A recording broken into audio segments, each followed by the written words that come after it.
नमस्कार। खबर बात की खास बात में मैं वैशाली सांबर सभी दर्शकों का हार्दिक स्वागत करती हूँ। अभी सभी और दीपावली का माहौल छाया हुआ है। दीपावली यानी खुशियों के दिन। तो इस दीपावली में ये जो 4-5 दिन आते हैं उसका आध्यात्मिक महत्व क्या है, इस बारे में चर्चा करने के लिए हमारे बीच मौजूद है सनातन संस्था की सो नंदिनी सुर्वे जी। नमस्कार नंदिनी जी, आपका इस कार्यक्रम में स्वागत है।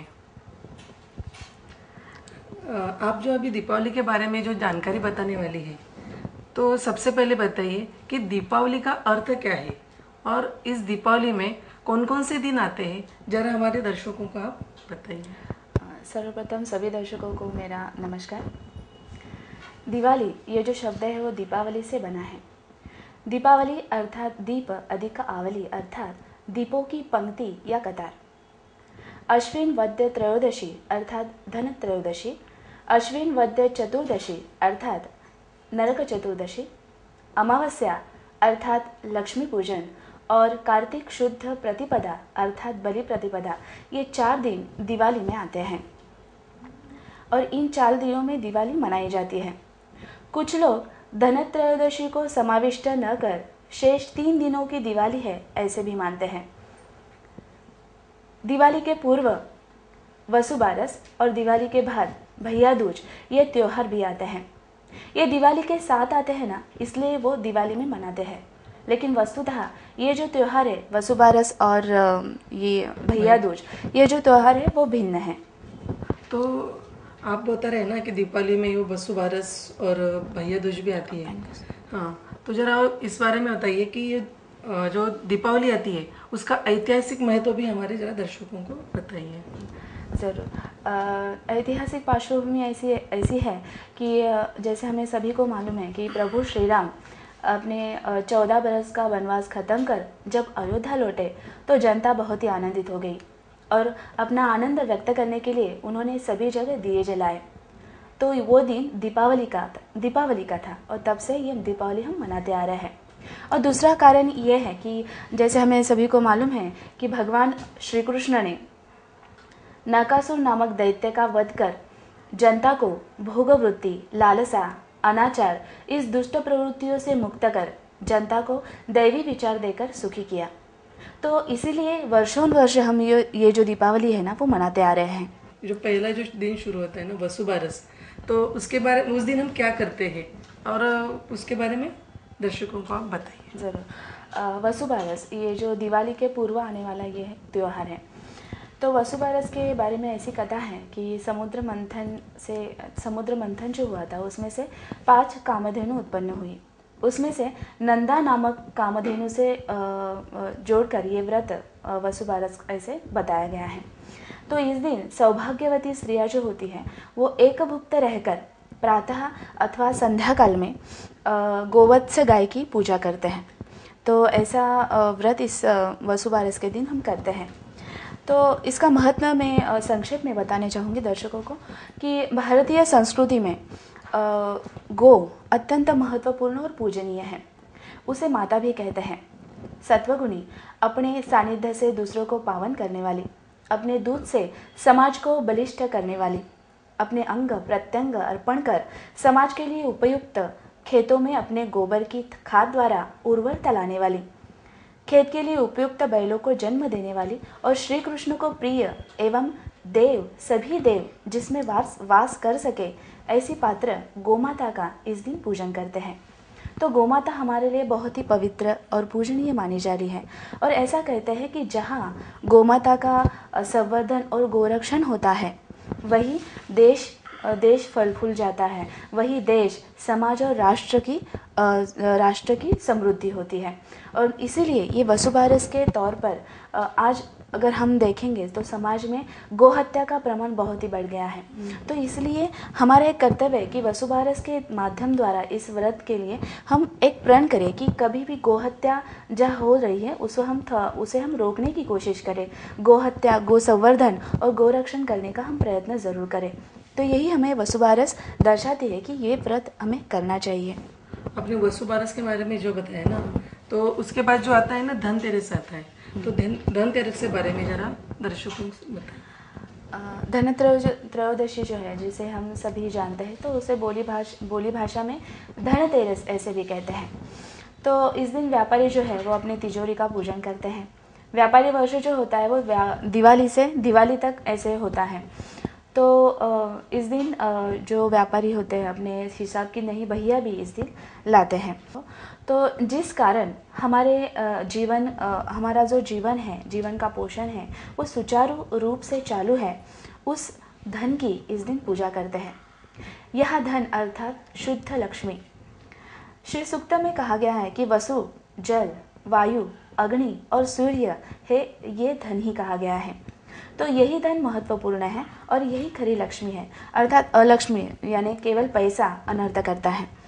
तो इस दिन ऐसे भी मान्यता है कि नया सुवर्ण खरीदी करने की प्रथा इस दिन हमें पूरे समाज में है कि हम नया सुवर्ण इस दिन खरीदी करते हैं। तो इससे क्या समझते हैं कि पूरे वर्ष भर लक्ष्मी हमारे घर में वास करती है, तो इसीलिए वो धन खरीदी किया जाता है। वास्तविक लक्ष्मी पूजन के समय हमें वर्ष भर का लेखा जोखा उसे देना पड़ता है। तो धनत्रयोदशी तो जो शेष संपत्ति हमारे पास होती है उसे प्रभु कार्य के लिए खर्च करना चाहिए, ऐसे हमारे शास्त्र में बताया गया है। तो ऐसा करेंगे तभी ये धनलक्ष्मी जो है वो अंत तक हमारे साथ रहती है। मतलब तो आप बोल रहे हैं कि जो धनतेरस के दिन हम जो भी कुछ साल भर में कमाते हैं उसका कुछ जो हिस्सा होता है हमें तो अर्थात मैं शास्त्र ही ऐसे बताते हो, जो पैसा हमें पाई कमाया है, पाई जो कमाया है ना, उसमें से 1/6 भाग प्रभु कार्य के लिए हमें खर्च करना ही चाहिए। अच्छा, तो धनतेरस के दिन हम धन की पूजा तो करते हैं, पर और क्या करते हैं उस दिन, जरा आप दर्शकों को बताइए। आयुर्वेद जो है उसकी दृष्टि से ये दिन बहुत ही महत्वपूर्ण है। जैसे कि इस दिन को धन्वंतरी जयंती ऐसे नाम से भी जाना जाता है। हाँ। तो इस दिन नीम के पत्ते जो होते हैं उसके छोटे छोटे टुकड़े और शक्कर, इनको मिलाकर वो प्रसाद के रूप में बांटे जाते हैं। अभी नीम का जो महत्व है ना बहुत ही महत्वपूर्ण है कि नीम जो है वो उसकी जो उत्पत्ति है ना वो अमृत से हुई है। तो अर्थात इसलिए वो धन्वंतरी देवता जो है ना वो देवताओं के वैद्य इस नाम से वो जाने जाते हैं। तो उनका पूजन वो अमृत तत्व प्रदान करने वाली देवता है, तो इसलिए उस दिन धन्वंतरी देवता की पूजा की जाती है। और नीम के पत्ते जो होते हैं ना ये स्वास्थ्य के लिए भी बहुत ही हितकारक होता है। जैसे कि अगर हम दिन में 5-6 पत्ते जो छोटे टुकड़े भी उसके खाएंगे ना तो कोई भी किसी भी रोग की संभावना हमें नहीं होती। तो इतना महत्वपूर्ण दिन है कि धन्वंतरी जयंती से ना ये दिन भी मनाया जाता है। मतलब सब लोग मनाते हैं क्या धन्वंतरी जयंती? हाँ, आयुर्वेद की दृष्टि से बहुत ही महत्वपूर्ण है। जो आयुर्वेद से जुड़े हुए होते हैं, जिन्हें ये महत्व मालूम है, वो भी ये धन्वंतरी जयंती जरूर मनाते हैं। उसके साथ साथ और एक विधि हमारे शास्त्र में इस दिन करने के लिए बताया गया है, तो वो है यम दीपदान। तो हमें जैसे मालूम है कि यमराज का कार्य जो है वो प्राण हरण करना है। तो काला मृत्यु से कोई नहीं बचता और नहीं वह टली जा सकती है। तो इसलिए इस दिन, परंतु ये जो अकाल मृत्यु है ना वो हम रोक सकते हैं। तो इसीलिए हमारे शास्त्र में बताया गया है कि इस दिन हमें यम दीपदान करना चाहिए। इस यम दीपदान में क्या करते हैं आप? तो इस दिन गेहूं के आटे से बने दीप, कहीं कहीं 1 दीप जलाते हैं, कहीं कहीं 13 दीप जलाते हैं। तो गेहूं से आटे के बने हुए दिए जो होते हैं वो सायंकाल में घर के बाहर दक्षिणाभिमुख अर्थात दक्षिण की ओर लगाते हैं, दक्षिण की ओर उसके मुंह रखते हैं। जैसे कि सामान्यतः कभी भी दीप दक्षिण दिशा की ओर हम नहीं रखते, वो अशुभ माना जाता है। लेकिन इस दिन ऐसा करते हैं कि यमदीपदान विधि में ये जो दिए जलाए जाते हैं वो घर के बाहर दक्षिण दिशा की ओर रखे जाते हैं। ये आध्यात्मिक चर्चा जारी रहेगी, लेते हैं छोटा सा ब्रेक। ब्रेक के बाद सभी दर्शकों का खबर बाद में फिर से एक बार स्वागत है। नंदिनी जी ने हमें वसुबारस और धनतेरस के बारे में जो अभी जानकारी दी, उसके बाद जो नरक चतुर्दशी आती है उसके बारे में ज़्यादा दर्शकों को बताइए। नरक चतुर्दशी के बारे में एक कथा है कि श्रीमद् भागवत पुराण में ऐसे बताया गया है कि पूर्व काल में प्राग ज्योतिषपुर नाम के राज्य में नरकासुर नरकासुर तथा भौमासुर, तो उसका राज्य था। तो वो देवताओं को, मानवों को कष्ट दे रहा था, स्त्रियों को भी वो पीड़ा देने लगा। तो उसके बाद उसने जीत कर लाई हुई 16,000 उपवर कन्याओं को, राजकन्याओं को अपने बंदी गृह में कैद कर उनसे विवाह करने का उसने निश्चय किया। जब ये समाचार भगवान श्री कृष्ण को मिला तो उन्होंने सत्यभामा सहित उस पर हमला किया और उसका अंत किया। तो उसके बाद जब मरते समय इस नरकासुर ने भगवान श्री कृष्ण से वर मांगा कि इस दिन जो कोई मंगल स्नान करेगा उसे नरक की पीड़ा न हो। मंगल स्नान यानी क्या? मंगल स्नान या अभ्यंग स्नान। तो ये अभ्यंग स्नान क्या होता है? हाँ, ज़रूर बताती हूँ कि अभ्यंग स्नान हमारे शास्त्र में ऐसे बताया गया है कि ये दिवाली के 4 दिन जो होते हैं ना, उस दिन अभ्यंग स्नान किया जाता है। अभ्यंग स्नान में प्रातः काल में अर्थात सूर्योदय से पहले ब्राह्म मुहूर्त पर या सूर्योदय से पहले उठकर तेल तथा उपटन की मालिश कर गर्म पानी से नहाना, इसे अभ्यंग स्नान कहते हैं। तो अभ्यंग स्नान का महत्व ऐसे है कि ये करने से जीव की अंतर्बाह्य शुद्धि होती है और उसके साथ साथ उसकी सात्विकता ग्रहण करने की जो क्षमता है ना, वो बढ़ती है। तो इसलिए इस दिन 4 दिन अभ्यंग स्नान कहा गया है। और दिनों में हम नहीं कर सकते अभ्यंग स्नान? कर सकते हैं, लेकिन इस दिनों में उसका महत्व है, वो हमें करना है ऐसे। तो नरक चतुर्दशी तब से हम इस दिन प्रातः काल में उठकर अभ्यंग स्नान करने लगे। तो ये कथा इसके पीछे है। तो तब से ये नरक चतुर्दशी से नाम से भी हम ये जानने लगे। तो इसकी विधि भी हमारे शास्त्र में बताई गई है, वो मैं संक्षेप में आपको बताती हूँ कि आकाश में तारों के रहते ब्राह्म मुहूर्त पर अभ्यंग स्नान करते हैं और आघाड़ा वनस्पति से प्रोक्षण करते हैं। इसके बाद यमतर्पण कहा गया है कि अभ्यंग स्नान के पश्चात अपमृत्यु के निवारण हेतु यमतर्पण की विधि बताई गई है। ये विधि पंचांग में बताई है, तो वैसे हम कर सकते हैं। तो करना जरूरी है कहीं जो हम करें तो उसका लाभ हमें होगा आध्यात्मिक स्तर पे ऐसे। तो इसके पश्चात माता पुत्रों की आरती उतारती है। आगे नरकासुर वध के प्रतीक के तौर पर, जैसे हमें मालूम है कारिट, एक कड़वा फल हम उसको बाजार में मिलता है, तो वो कारिट फल जो होता है वो पैरों से कुचलते हैं। अभी जो लक्ष्मी पूजन है ना, अमावस्या के दिन आता है, तो सामने तो ना अमावस्या हम लोग अशुभ मानते हैं, तो उस दिन हम लक्ष्मी पूजन कैसे कर सकते हैं? यार इस बारे में आप हमें विस्तृत से बताइए। हाँ, बहुत ही अच्छा सवाल वैशाली जी ने पूछा है कि अमावस्या जो होते हैं वो सामान्यतः अशुभ ही होती है। हाँ। लेकिन इस दिन ये जो नियम है ना, तो इस अमावस्या पर लागू नहीं है। अच्छा। ये दिन शुभ माना जाता है, लेकिन सभी कार्यों के लिए नहीं। तो इसे हम एक आनंद का दिन या खुशियों का दिन कह सकते हैं। ऐसी मान्यता है। तो इस दिन श्री विष्णु ने लक्ष्मी सहित सर्व देवताओं को बलि के कारागार से मुक्त किया। वो उसके उपरांत ये सर्व देवता क्षीर सागर में जाकर सो गए, ऐसी कथा है।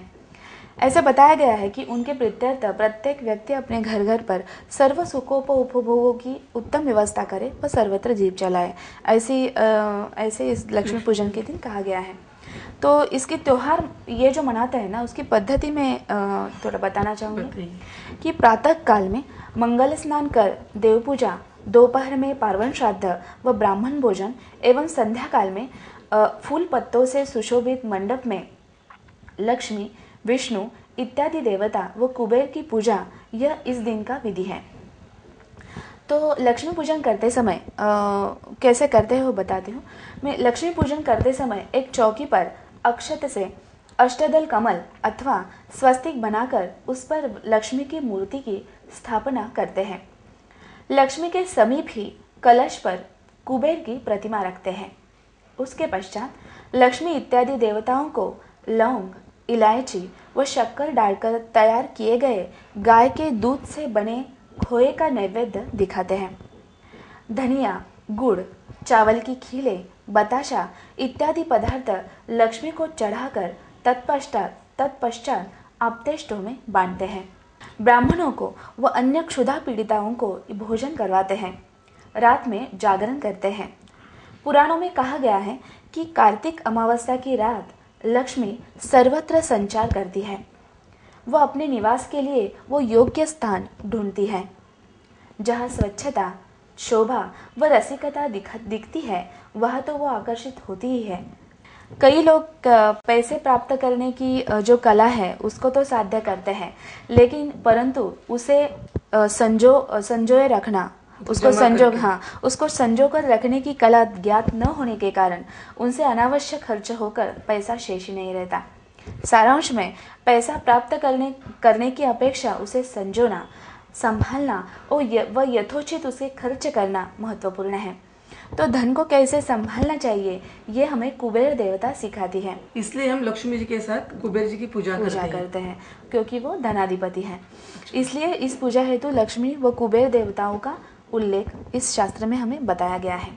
और इस लक्ष्मी पूजन में और कुछ करते क्या उस दिन हम? जैसे हमें सबको मालूम है कि इस दिन स्त्रियां जो है ना वो झाड़ू भी खरीदती है, नई झाड़ू उस दिन खरीदती है। तो ऐसे बताया गया कि गुण का हमने तो निर्माण किया, गुण का हम निर्माण करते हैं, लेकिन जब तक दोष हम में जो है वो नष्ट नहीं होते तब तक इस गुणों को महत्व नहीं आता। यदि उसी तरह यहाँ हमने लक्ष्मी प्राप्ति का अभी उपाय हमने देखा है कि लक्ष्मी पूजन करना चाहिए, लेकिन उसी प्रकार अलक्ष्मी का नाश भी होना चाहिए। अभी अतः इस दिन क्या करते हैं तो नया झाड़ू खरीदते हैं, इसे लक्ष्मी कहते हैं। इस दिन नए झाड़ू से मध्य रात्रि घर का कूड़ा सूप में भरकर बाहर फेंकना चाहिए। लेकिन हम तो शाम के समय या रात में ऐसा झाड़ू लगाते नहीं घर में, तो यहाँ ऐसा क्यों बताया? तो ये शास्त्र उसमें उस दिन का है कि इस दिन नया जो झाड़ू हम खरीदते हैं ना तो उससे मध्य रात्रि में सामान्यतः इतर दो दिन होते हैं वहाँ हम ऐसे इस मध्य रात्रि में कचरा नहीं निकालते, लेकिन इस दिन ऐसी विधि बताई गई है कि नए झाड़ू से मध्य रात्रि घर का कूड़ा सूप में भरकर बाहर फेंकना चाहिए, ऐसा कहा गया है। इसे अलक्ष्मी निहस्तारण ऐसे करते हैं, यानी दारिद्र्य का निवारण हो। सामान्यतः रात को कभी घर नहीं बुहारते, हाँ ना ही कूड़ा घर के बाहर फेंकते हैं, लेकिन केवल इसी रात ये ऐसे करने के लिए हमें शास्त्र में बताया गया है। अभी आपने लक्ष्मी पूजन के बारे में जो बताया ना, उसके बाद जो दिन आता है बलि प्रतिपदा, तो उसके बारे में भी आप जरा दर्शकों को बताइए। कार्तिक शुद्ध प्रतिपदा अर्थात बलि प्रतिपदा के रूप में मनाई जाती है। इस दिन भगवान श्री विष्णु ने दैत्यराज बलि को पाताल में भेजकर बलि की अतिदानशीलता के कारण होने वाली सृष्टि की हानि रोकी। हमें मालूम था कि बलि राजा वो दानशूर था, लेकिन बलि राजा की अति उदारता के परिणाम स्वरूप अपात्र लोगों के हाथों में संपत्ति जाने से सर्वत्र त्राही त्राही मच गई। तब वामन अवतार लेकर भगवान श्री विष्णु ने बलिराज से त्रिपाद भूमि का दान मांगा। उपरांत वामन देव ने विराट रूप धारण कर 2 पग में ही संपूर्ण पृथ्वी और अंतरिक्ष व्याप लिया। तब तीसरा पग रखने के लिए बलिराजा ने उन्हें अपना सिर दिया। वामन देव ने बलि को पाताल में भेजते समय वर मांगने के लिए कहा। उस समय बलि ने वर्ष में 3 दिन पृथ्वी पर बलिराज्य होने का वर मांगा। और कौन से दिन है ये 3 दिन? और वही 3 दिन है नरक चतुर्दशी, अमावस्या और बलि प्रतिपदा।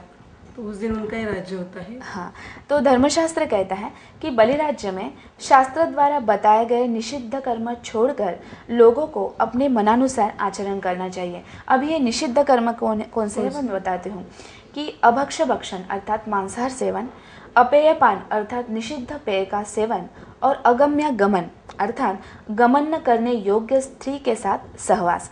तो ये निषिद्ध कर्म हमारे शास्त्र में बताए गए हैं। मतलब ये जो बताया आपने वो इन दिनों में नहीं करना चाहिए। तो इसका योग्य भावार्थ समझकर हमें बलि प्रतिपदा मनानी चाहिए। इसलिए पूर्व काल में इन दिनों लोग मदिरा नहीं पीते थे। शास्त्रों से स्वीकृति प्राप्त होने के कारण परंपरानुसार लोग मनोरंजन से ये त्योहार मनाने लगे, परंतु आज इसका अतिरेक होता हुआ हमें दिखाई देता है। लोग इस दिनों स्वैराचार के दिन मानकर उसे मनाते हैं। बड़ी मात्रा में पटाखे जलाकर अपनी राष्ट्र की संपत्ति की हानि करते हैं और कुछ लोग जुआ उड़ाकर जो पैसा है वो उड़ाते हैं। तो अभी आपने जो बलि प्रथा के बारे में बताया, तो उसके मनाने की पद्धति क्या है वो भी जरा दर्शकों को बताइए। तो इस दिन इसके दिन प्रातः अभ्यंग स्नान के उपरांत सुहागिनें अपने पति का औक्षण करती है। दोपहर को भोजन में विविध पकवान बनाए जाते हैं। इस दिन लोग नए वस्त्र धारण करते हैं एवं संपूर्ण दिन आनंद में बिताते हैं। कुछ लोग इस दिन बलिराजा की पत्नी विंध्यावली सहित प्रतिमा बनाकर उनका पूजन करते हैं। इसके लिए गद्दी पर चावल से बलि की प्रतिमा बनाते हैं।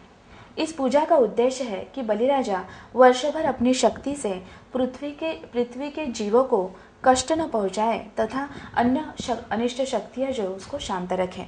आपने अभी जो बलि प्रतिपदा के बारे में बताया, तो उसके बाद जो भैया दूज आता है ना, उसके बारे में आप जरा बताइए। दिवाली के बाद जो आने वाला है वो त्योहार है यम द्वितीया अर्थात भैया दूज। तो कार्तिक शुद्ध द्वितीया ये अर्थात यम द्वितीया कहा गया है। ये दिन भैया दूज के नाम से प्रसिद्ध है। मराठी में उसको हम भाऊबीज कहते हैं। इस दिन यम अपनी बहन के घर भोजन करने आए, इसलिए इस दिन को यम द्वितीया भी कहते हैं। इस दिन किसी भी पुरुष को अपने घर पर अथवा पत्नी के हाथ का अन्न नहीं खाना चाहिए, ऐसे शास्त्र में बताया गया है। इस दिन उसे अपनी बहन के घर वस्त्र और गहने इत्यादि लेकर जाना चाहिए और उसके घर ही भोजन करना चाहिए। अगर किसी को बहन नहीं है, सगी बहन नहीं है, तो किसी और स्त्री को बहन मानकर उसके घर जाकर उसके हाथों से भोजन करना चाहिए। और किसी स्त्री को अगर भाई नहीं है तो उसे किसी पुरुष को भाई मानकर, और वो भी संभव नहीं है तो चांद को भाई मानकर उसकी आरती उतारनी चाहिए। ऐसे इस भैया दूज का शास्त्रीय महत्व मैंने इस धर्मशास्त्र में बताया गया है। दीपावली के बारे में जो हमारे मेहमान ने हमें जानकारी दी है, तो उसके अनुसार हम दीपावली मनाएंगे। तो नंदिनी जी, जाते जाते आप हमारे दर्शकों को क्या संदेश देना चाहेंगे? दीपावली अर्थात पटाखे जलाना, ये समीकर हमारे लोगों के मन में बसा हुआ है, लेकिन वास्तव में पटाखे जलाना दीपावली के तौर पे दीपावली के त्यौहार में पटाखे जलाना, ऐसे कोई भी मान्यता हमारे हिंदू धर्मशास्त्र में ऐसा कोई भी आधार नहीं है। फिर भी आज लोग पटाखे जलाते हैं। लेकिन इसके साथ साथ क्या होता है मैं बताती हूँ कि पटाखे जलाने से ध्वनि प्रदूषण, वायु प्रदूषण सब होता ही है, लेकिन उसके साथ साथ आज मार्केट में जो लक्ष्मी बार होता है, फटाखे होते हैं, उसके ऊपर देव देवताओं के चित्र होते हैं, राष्ट्र पुरुषों के चित्र होते हैं। लेकिन उससे होता क्या है कि एक तरफ हम दीपावली के त्यौहार में लक्ष्मी पूजन करते हैं, दीपावली के त्यौहार में शास्त्र देव की पूजा करते हैं, और दूसरी तरफ हम उसको अवमानित करते हैं। तो उससे हमारा क्या हो रहा है कि समष्टि पाप हमारा बढ़ रहा है। तो ऐसे न हो, इसलिए हमें उसके बारे में हमें सतर्क रहना चाहिए। हम लोग पटाखे फोड़ने नहीं चाहिए? पटाखे फोड़ने चाहिए, लेकिन उसे हमें देखने चाहिए कि उसमें देवी देवता को चित्र तो नहीं है। तो इसलिए देवता एवं राष्ट्र पुरुषों के नाम अथवा चित्र वाले पटाखे नहीं जलाए। यह धर्महानि स्वयं रोकना तथा अन्यों को जागरूक करना, ये भी हमारा धर्म पालन ही है। तो इसलिए एक उपाय जाते जाते बताती हूँ कि ऊंची आवाज़ तथा जीवित एवं वित्त की हानि कर विविध प्रकार से होने वाला प्रदूषण रोकने के लिए नियमों पर का कार्यवाही करनी चाहिए। ऊंची आवाज़ करने वाले पटाखों पर प्रतिबंध लगना ही चाहिए, तभी हम ये दिवाली जो है ना वो सुरक्षित और आनंद से मना सकते हैं। दर्शकों, नंदिनी जी जो पटाखे के बारे में हमें जानकारी दी, वो बहुत प्रशंसनीय है, और आप भी ऐसा करेंगे तो आपको भी लाभ होगा। तो जो जानकारी नंदिनी ने बताई, इसलिए हम उनका धन्यवाद करेंगे। धन्यवाद। मुझे भी यहाँ आकर आज इस मंच के द्वारा आज सभी दर्शकों को हम दीपावली का शास्त्र बता सके, इसलिए इस खास बात के मंच का, इसके संपादकों का और सभी दर्शकों का मैं धन्यवाद करती हूँ। नमस्कार। धन्यवाद। इस कार्यक्रम की राय और जानकारी देने के लिए हमारा पता है खबर बात, चैनल 1, JK प्लाजा, पहला माला, दुर्गा माता मंदिर के सामने, पनवेल। अधिक जानकारी के लिए संपर्क करें 9869009449। जाते जाते सभी दर्शकों को खास बात की ओर से शुभ दीपावली।